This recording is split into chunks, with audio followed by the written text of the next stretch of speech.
Hi everyone, my name's Rick Nieuwenhoven, Nieuvision owner, based in South Australia, also member of EO South Australian chapter and also first year EMP student.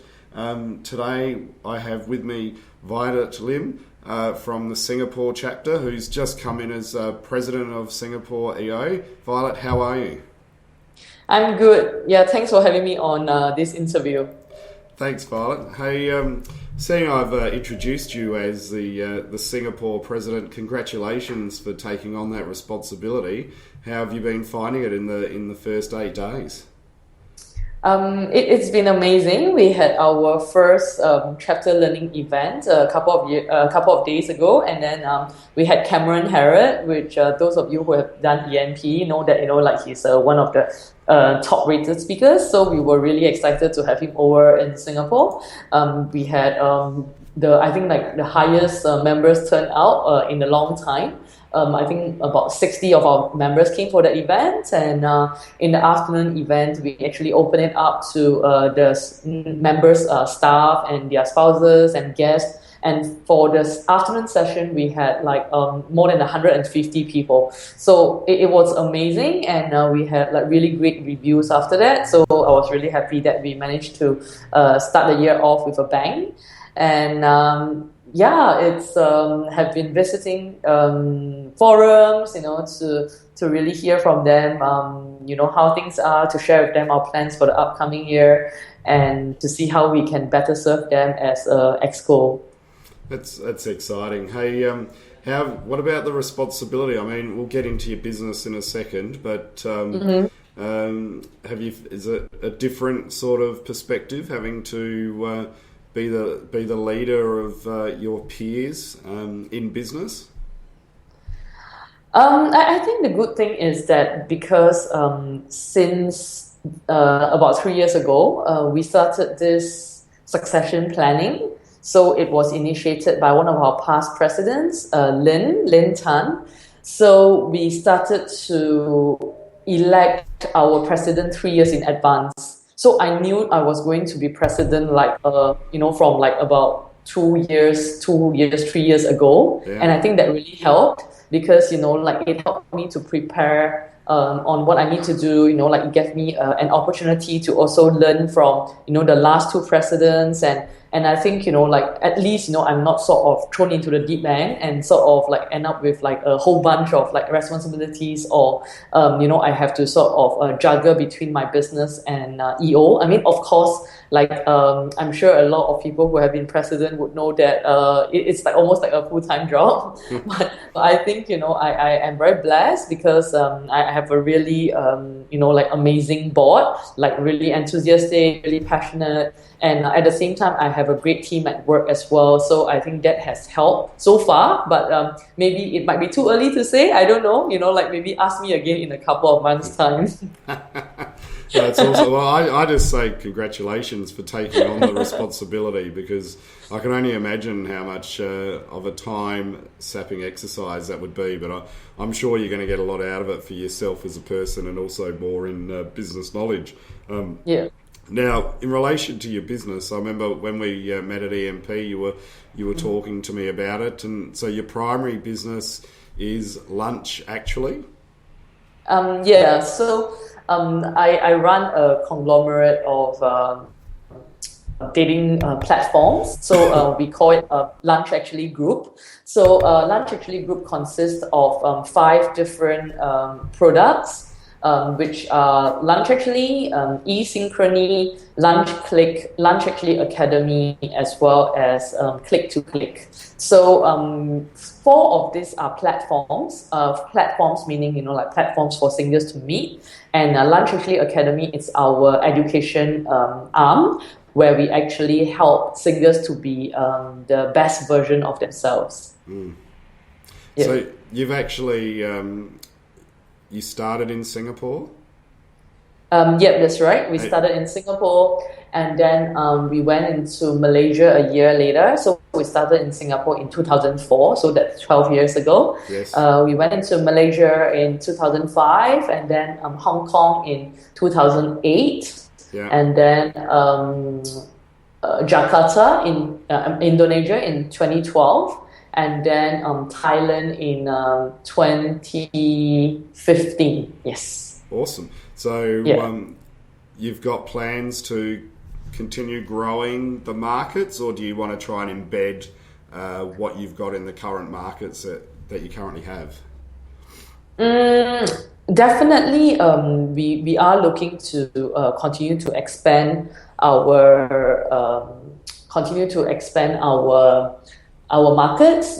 Because I think because our vision and mission for the company, like our BHAG is actually to create 1 million happy marriages. So in order to help more people out there, we definitely need to reach out to more markets. But I think at the same time, we want to make sure we are ready before we expand to new markets. So Indonesia and Thailand are fairly new markets for us. Indonesia is a market that we went in on our own. And then for Thailand, we actually acquired the biggest dating agency in Thailand. So we want to establish a stronger foundation in these two markets before we actually expand to new markets. Sure. It's interesting. You just said that you purchased a business in one of those countries. I don't want to talk to you about the financial outlay and all that, but I guess there's a lot of business people and EOers that are looking at investing into buying out businesses or selling businesses. How did you go about investigating whether that was a suitable strategy for your business model? It was actually quite interesting because we grew the business through a series of, I would say, mini M&As. It wasn't intentional, I think, when we first started out, but as I just look back now and sort of like they say, connect the dots, right? That seemed to be the way that we have been expanding. So we have the first company that we sort of acquired is actually a coaching company.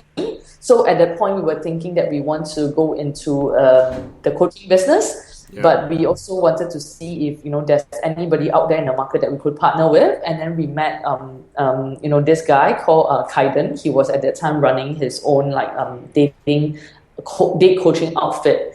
So we started off with investing into his business, taking out a small percentage of his business. And then we tried it out for a year to see whether we could work together. Because there were date coaches in the past who approached us, but we didn't work with any of them because we felt that the values were not aligned. But we felt quite comfortable with Kaiden, so that's why we took the first step, which is investing a small amount into his business, taking on a minority share, and then work together and see how that goes. So we did that for a year. It worked out really well, and that was when then we acquired his business, through a share swap, and then he became part of our group. So eventually we did a few others of such M&As. Maybe I can share with you our latest one, which is the Thailand company. So it wasn't an overnight thing. So why we were confident to go ahead with it, because we have known Nikki, she's the founder of Meet and Lunch, which is the company we acquired. So we have known Nikki for many years, for about at least 6 years before this acquisition, because we are in the same industry and we have always been very friendly, with people in the industry. We'll go around meeting people, share best practices and things like that. And Nikki was someone that we felt shared the same values, the same ambitions as us. So she was someone that we kept in touch very closely with. And last year, there was an opportunity, to kind of acquire her business. So that's why we were very comfortable to actually go ahead. So usually, I think one of the commonality with all the companies that we have worked with or acquired so far, for us, the most important thing is that we must share the same values. Because if we don't, then I think there will be a lot of problems, going forward with the integration. And there might also be, certain things there might be skeletons in the closet that might shock you as well. So we do not want that. Yeah. It's interesting you brought that up, because you said it earlier, and I was going to ask you, I guess just quickly, Um, how many people are in your head office team, and then hypothetically, like with one of the businesses that you look to purchase, how many was there in their team? And Okay. Yep. So, Meat and Lunch was the biggest acquisition we have done in terms of head count. So there were 14 people. Yeah, so they had 14 people in the team, and then at that point, I think we were at maybe headquarters-wise about 30-ish. Yeah. But in terms of group-wise, by then we were at about 60 or 70. So Yeah. So you're saying that, you know, the core values is fundamentally important for synergy. Yeah. Are you looking at the core values of the owner of the other business and how they align to you, because that's going to flow down to the staff that's underneath them, or are you looking just at the core values of everyone as a whole in the organisation when you're making that sort of decision? I would say, of course, the most important person would be the founder and also the people who are running the team. So in this case, you know, like because we have known Nikki, who is the founder as well, she's also the key person running for a long time, so we are quite comfortable with her. But of course, we did our due diligence as well. So you know, like we went to the company to meet some of the key managers. To you know, like of course, you know, like in the case of Nikki, it might be a bit different because we already known her for such a long time. But I guess maybe in some other cases, you know, it is also very good to just do interviews with all the key managers to really understand like whether you know what they purport to be their core values are really how they run their business as well. And I think another way that we protect ourselves is that whenever we do an M&A, it would be we are just acquiring their assets and liabilities, so we do not take over the entity itself. Sure. Interesting. Yeah. Hey, so with your company, did you when you originally started it, did you start it from scratch, or did you buy something that was existing? We started from scratch. So when we first started the business, it was my husband, my then boyfriend, now husband Jamie, and myself. Yeah, so we started the business, and then we hired our first employee, and we built it up from there. So what inspired you to start the business? Is it a passion of you connecting people, and it's just something that you thought you could turn into a business, or you just saw a gap in the market and you thought, hey, let's run with it and see what happens? I think it was really a combination of a few factors. So on one hand, because honestly, I always say I'm kind of like an accidental entrepreneur. You know, like there are people out there, they you know, like from a super young age that they were going to be an entrepreneur or they want to be running their own business. And I would say that's actually my husband, because he left his job like without knowing what he was going to do. But for me, I have always been groomed by my parents to climb the corporate ladder, because my parents, they are small business owners. And to them, you know, running a business is really tough. You know, like there's just so many things you need to do to make ends meet. And so for them, they have always wanted me to just climb the corporate ladder, because they see their friends who are doing that, or their friends' children who is doing that. It seems to be so much more easier than what they were doing. So I actually have a law degree. I read law in UK. I have a master's from London School of Economics, and then my first job was actually at Citibank in Singapore as a management associate. So I would say that it's quite, I would say, shocking for many people that I ended up leaving my job and starting this business. But why I ended up doing it, there are a couple of reasons. So one of the reasons is that after working in the bank for a while, I realized that maybe I'm really not cut out to be an employee. I was really bored about what I'm doing, and then I was looking at what my boss is doing, and I'm just not excited by the prospect of doing what she's doing in 10 years' time as well. So I realized, you know, I really have a problem. And when I was working in the bank, because I'm a management associate, I get to rotate quite a bit. So I get to go into like different departments. And I realized that a lot of my colleagues in the bank, they were all single and not dating. And to me, that was really strange, because bankers being bankers, they are usually very well groomed, they are attractive, they are eligible. And to me, like, why is it that they are all still single? And at the same time, I have quite a number of friends who are all like getting married and getting engaged, and they were about the same age as my colleagues at the bank. And upon just digging a bit deeper, I realized it's because my colleagues, they work really, really long hours. And they don't really have time to go out and meet people. And my friends who were like getting engaged or getting married, usually they met their other half at school or at university. And that's actually where I met my husband as well. So that was really where I realized that there is a gap in the market, that if you sort of miss the opportunity to meet someone at school, at university, it gets increasingly more difficult when you start working.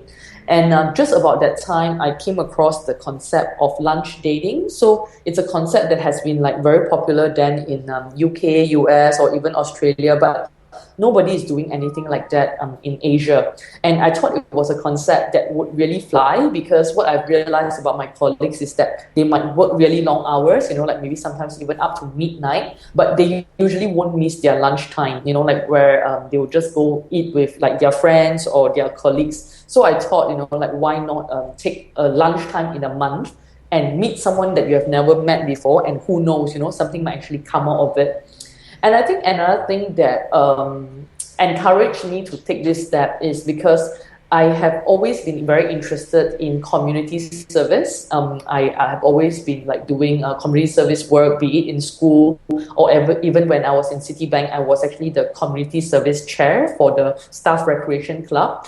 So I felt that this business was not just a business about making money, but it's also about a business about making a difference in people's lives. So that was why, I decided to quit my job and took a leap of faith and started lunch actually. It's a great story. I think we've got a commonality there, because I was a shocking employee too. And like you, working in a banking, I was very similar.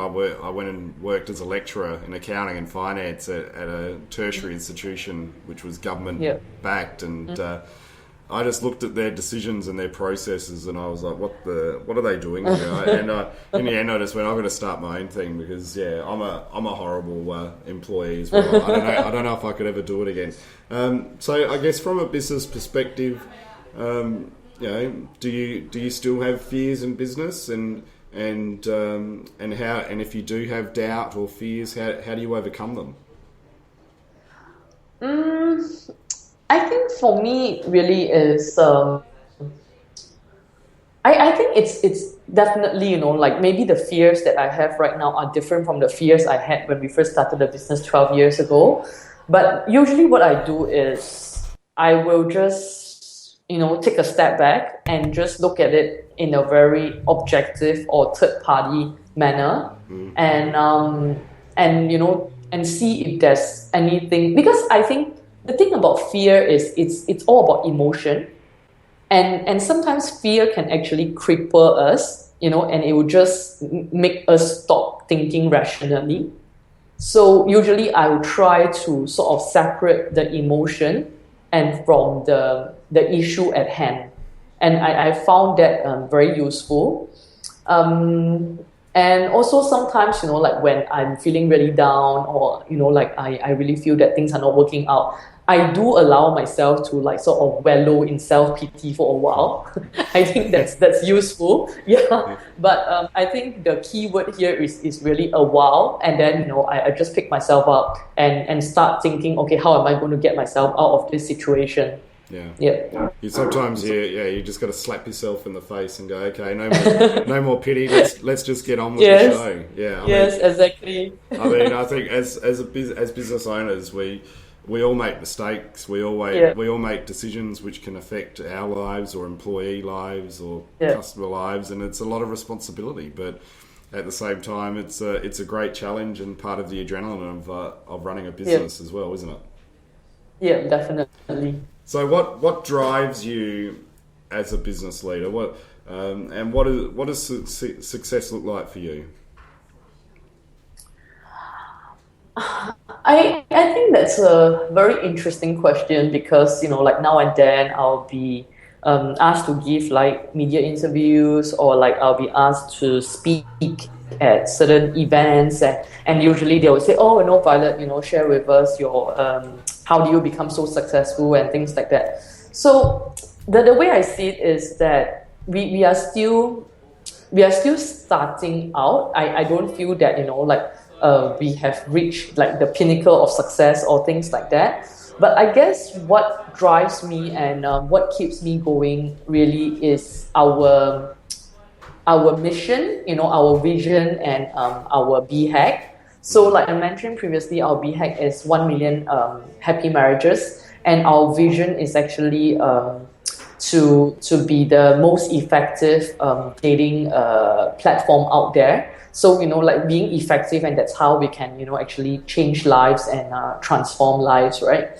So I think, like success to me is really to continuously pursue that goal. And I think for me is really to continue to make a difference in people's lives. Like, of course, through my business is one way, but also maybe, with regards to maybe my family, like to me, it would be about, helping my children to live up to their fullest potential, to also then, like they can make a difference to their community and maybe to the world. So I think I like to look at things like in a more holistic manner. So I think, like if I'm able to have, I would say, success, like it doesn't need to be like whatever, super big success, but just, having success in every aspect of my life, like a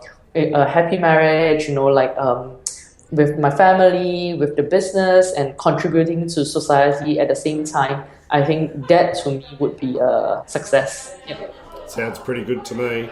Don't mind the casual chat in my office in the background. I think there's a party. Yeah. I think there's a party going on there. Okay. So for the people that don't know, when I referred to EMP earlier, that's the Entrepreneurs Masters Program, which is EO's marquee training event, which both of us were very fortunate enough to get accepted into this year. So what was your experience from year one EMP? And how did you discover EMP in the first place to apply for it? So to me, I think I'm quite a goal-oriented person. So like even with EO, I heard of EO for a long time, but at that point when I first heard about EO, I didn't qualify. So to me, it was like, okay, a milestone would be to actually be part of EO. And once I became part of EO, and then I was like, like looking around and see, what are the different ways, because I think EO is really like we have to own our personal experience. And I think, if we were to make the best out of EO, then we need to participate. So I heard a lot of very good reviews about EMP from some of our more tenured members. And I would say like members who have actually done really well for themselves as well. And they were all raving about EMP and about how EMP like made such a great difference to their business. So it was something that I always wanted to be part of, once I've heard of it. But I guess I didn't apply for it immediately because like there were always things that came out, and then like I will pass the deadline and things like that. And maybe, like there's also maybe a fear of rejection, right? Because, like not everybody will get chosen. So this year, so we had to submit by February, right? I think something like that, the application. Yeah, so in fact, I was actually in US. So I was in Miami for a convention for internet dating conference, and I was just saying to myself, because we had a tough year in the business last year as compared to the previous few years, and I thought like I really need to up my game. I think whatever that I have been doing to drive the business, I think it helped in those couple of years, but I think like we have sort of reached a stagnant point, and I really need to up my game as a leader to bring the business to the next level. So I decided to submit my application, and and I was really excited to be accepted. And EMP, is all that it has been promised, for me. Like even though this is just the first year, there were many key takeaways. And even though, like for example, I've heard Vern, I've read Cameron Harrod's book, but I think like just seeing them at EMP and just experiencing them in the EMP setting is very different. So even though some of the things that I've heard are things that I already know, but I think it's just learning it again, and also knowing that, oh hey, these are the things that you're on the right track, and hey, these are some of the things that we are not doing yet, or we are not doing good enough, and how we can do better. And I think the cohort makes a great difference as well, because these are 66 other people who have been chosen to be part of this group, and everybody obviously they have a strong passion for their business. They are very driven, they are very committed, and just hearing their stories and just learning from who they are and what they have been doing, it has been really inspiring. And once I came back, definitely I have started to drive some of the things that I've been learning, and I've seen that has immediately created a difference for our business. So when I came back after I had my meltdown after Vern spoke, and I was thinking, why was I picked? My business is a mess, and I've got so much work to do. I decided for me, culture and core values was the most important place to start. But I was still a bit grumpy with you, Violet, because you seemed to get George's attention. And how much of a legend was George?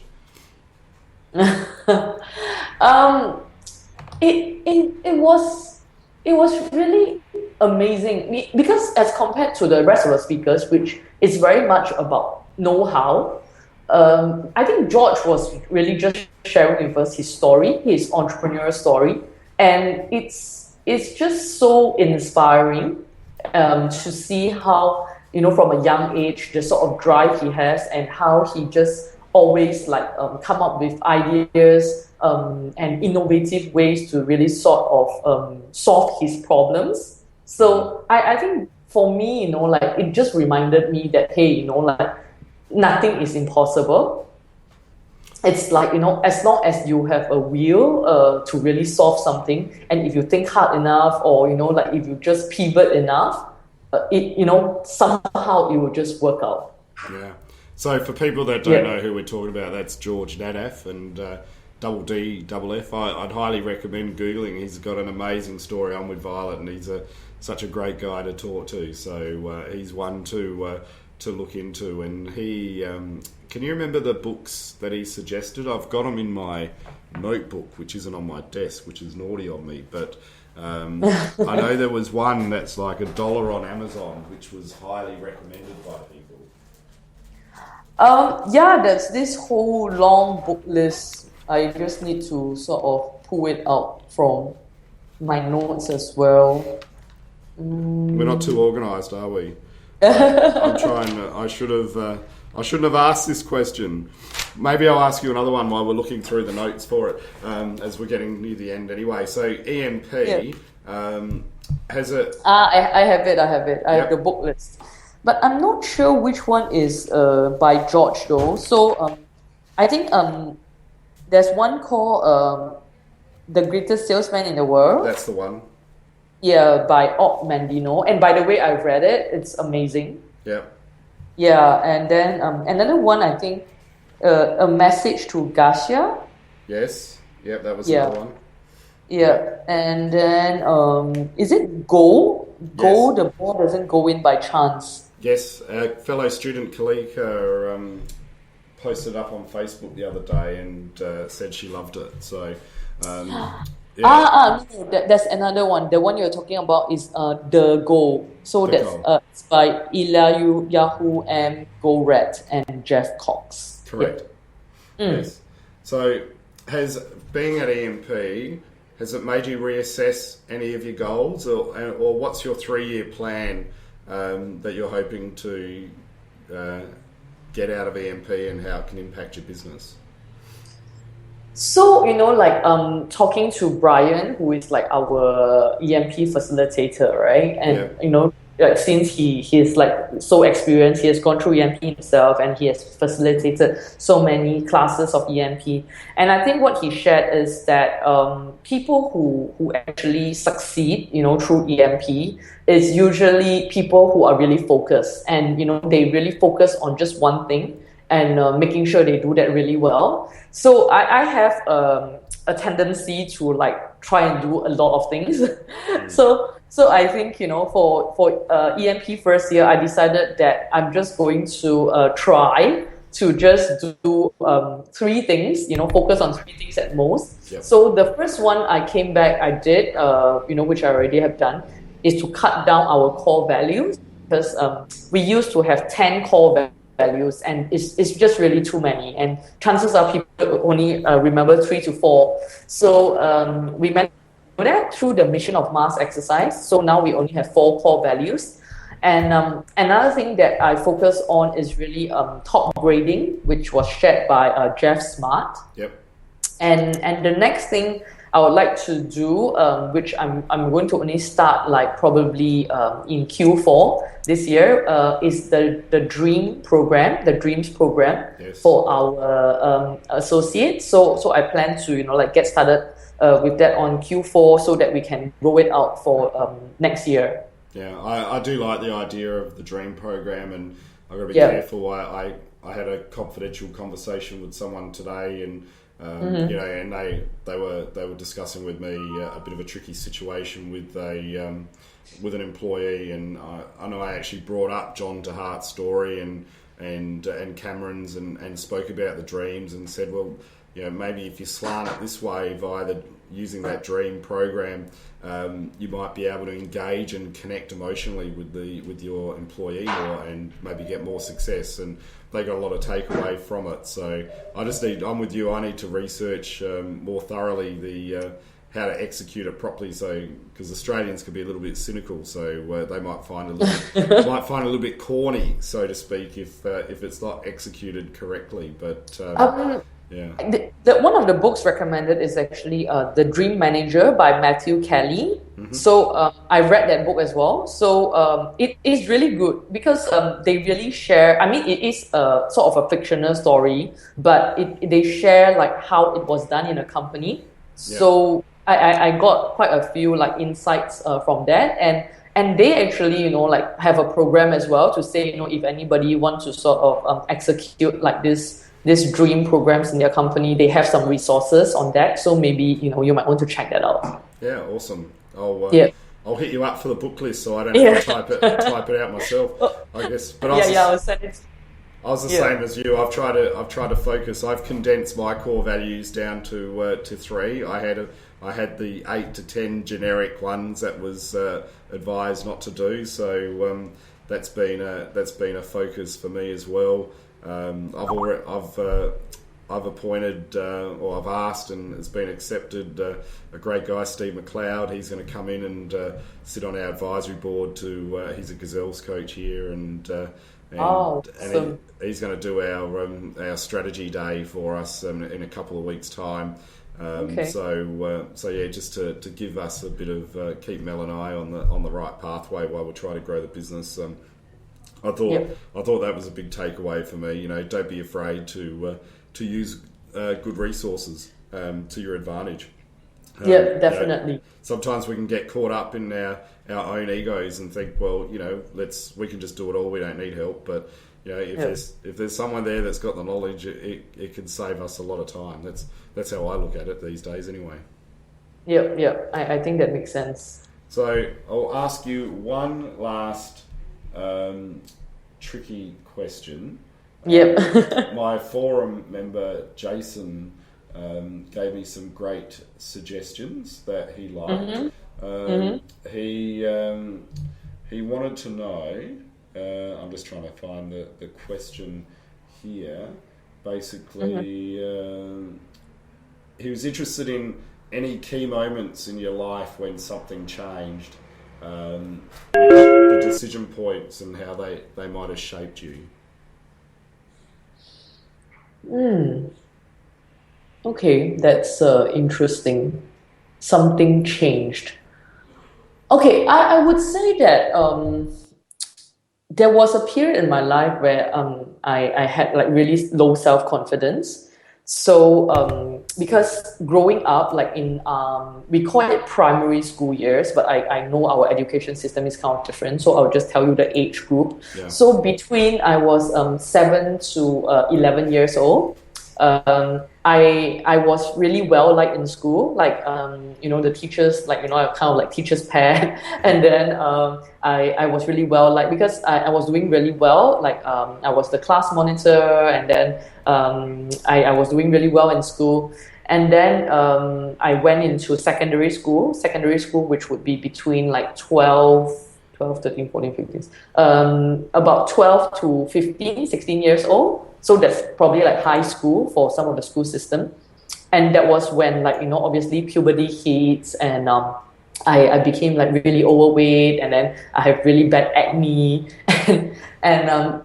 So at that point I have really low self-confidence because I think, like people started dating, and then, I was the last among my friends to actually, like have a boyfriend. And I was going through also a time where I feel that, like people, like guys are only like talking to me because they are interested to get to know my prettier friends.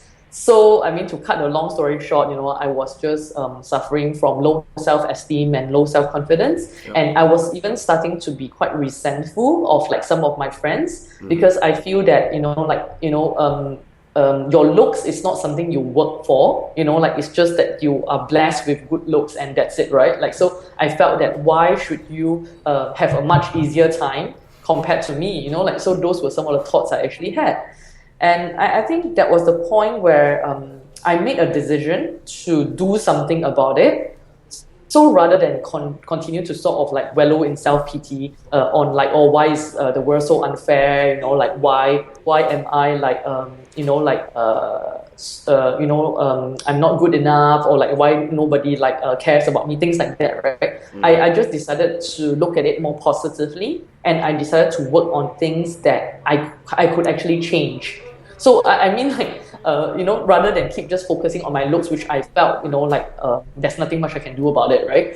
So I started to develop my leadership skills. So I actually became either like captain or vice captain of like societies or like sports team. I work on developing my public speaking skills. So all of these things, like when I look back now, it contribute to who I am today. Because if I didn't make that decision then to work on all of these things, because like the whole theory about 10,000 hours, right? Like you need to like keep focusing on something and become better and better at it. So I think if I did not do it then, I wouldn't be able to do what I'm doing today.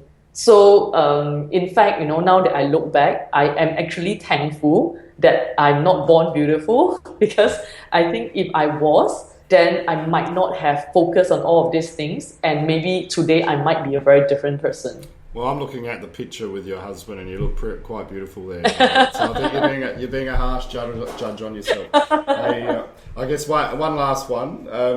Yeah. Is there anything that you believe to be true that nobody else believes in, or not many people believe in?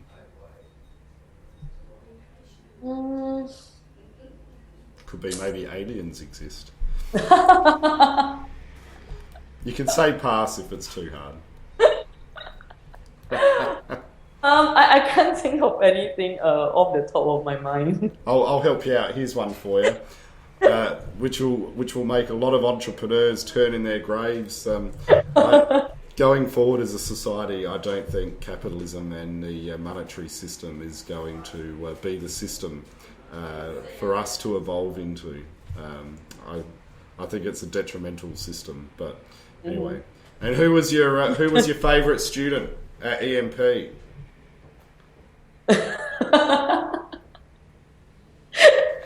This is a very tricky question. There was everybody? I don't think I have a favorite student, so to say.